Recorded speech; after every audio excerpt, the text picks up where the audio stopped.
You know, I gotta say, one of the most interesting things of Lamar Jackson is his name. Because I swear, his name is thrown up and down every damn way you can possibly imagine.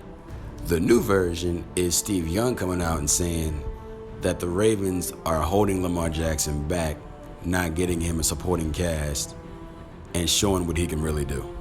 And apparently, he's not the only one that thinks so. There are a lot of people that have come out and said that they've agreed with him.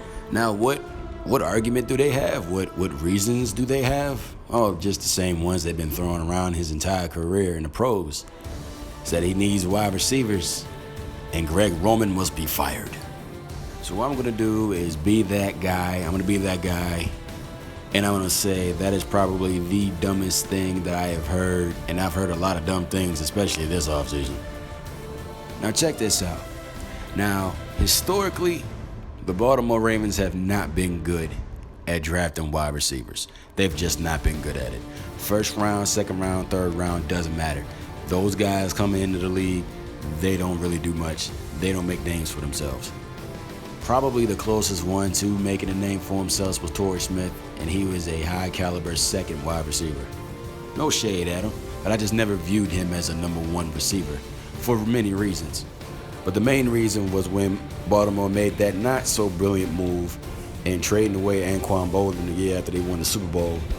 Torrey Smith was put into the number one receiver spot, and he did absolutely nothing. Now the Ravens have a new flock, a new group of wide receivers, young wide receivers for Lamar Jackson to get the ball to. And every last one of these guys have shown promise and the hunger that everybody wants to see in their receivers. But the issue is that right out of the gate, nobody wants to give these guys a chance because they're not proven and they're young. To which I ask, well, how the hell are some people supposed to grow up in the NFL if they're never given the opportunity? Rashad Bateman says he's ready for the number one receiver role. We'll find out this season. But what exactly are everybody expecting the Ravens to do? Do you expect the Ravens to break their bank just to bring in a high caliber wide receiver? Because I can tell you right now, that's not going to happen. And I don't blame them. Look at this offseason alone. Besides Julio Jones, who was a big caliber receiver that was in the free agency market? Nobody. I'll be worth paying millions of dollars to break my back just to get a shot at a championship. No. It's all about the long term, and the Ravens have always been about that. It's been proven time and time again that just because you have a big name in the NFL does not mean that you will carry your success to another franchise or another ball club. It's been shown. It's all about the system and the team you go to. Look at Randy Moss, arguably one of the greatest wide receivers to ever play the game. But when he went to Oakland, he became irrelevant because of the franchise and what they were doing. The personnel that Oakland had did not fit the scheme they were trying to accomplish. Speaking of scheme, I've heard so many times this. Like everybody and their mama has said it at this point. Fans of the Ravens or not, everyone's saying that they need to fire Greg Roman. Fire Greg Roman, he's holding Lamar Jackson back. Yeah, everybody and their mama on the Ravens is holding Lamar Jackson back. Before it was just him, now I guess they just trying to find something else to blame because they're starting to know how stupid that sounds. But what's the job of a quarterback? The quarterback's job is to get the ball into his playmakers. His playmakers. How many playmakers has Lamar Jackson had in his career? The one consistent playmaker he's had is Mark Andrews. Everybody else has been unreliable. When the big moments come, they choke and leave Lamar hanging, and Lamar can't do it by himself. It's not about bringing any piece, it's bringing in the right piece. There was a quarterback in the 80s named Ken Anderson, and a lot of people have said that he's an underrated quarterback in the league. But why is he underrated? Because aside from being a very good quarterback, he didn't have the supporting cast and wasn't well known and didn't win championships, so his name was not brought up much.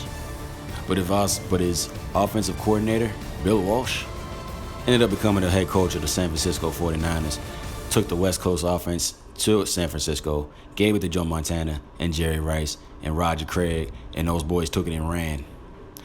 It didn't have the pieces in Cincinnati, but he leaves and goes someplace else, and they get it.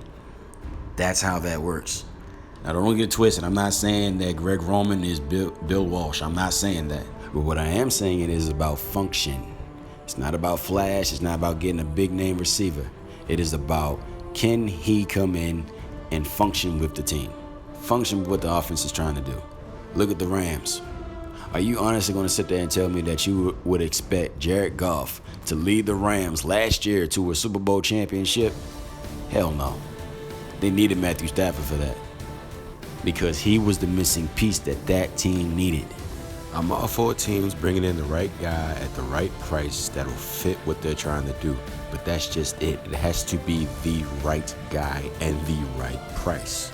Breaking the bank has never benefited anybody. The Ravens are a good ran organization, and they have been for years. And this notion that they're holding Lamar Jackson back is just a joke. A straight up joke. The Baltimore Ravens organization is not holding Lamar Jackson back, it's not stunting his growth, and it is not being stingy about how much money they give him. They're ready to pay him, they are willing to pay him. He will be a Raven, and he will get new contracts. But as far as the work on the field, his teammates need to step up. And come September 11th, we're going to find out if they're willing to take that next step. If I don't get you, I'm going to send my youngest for you.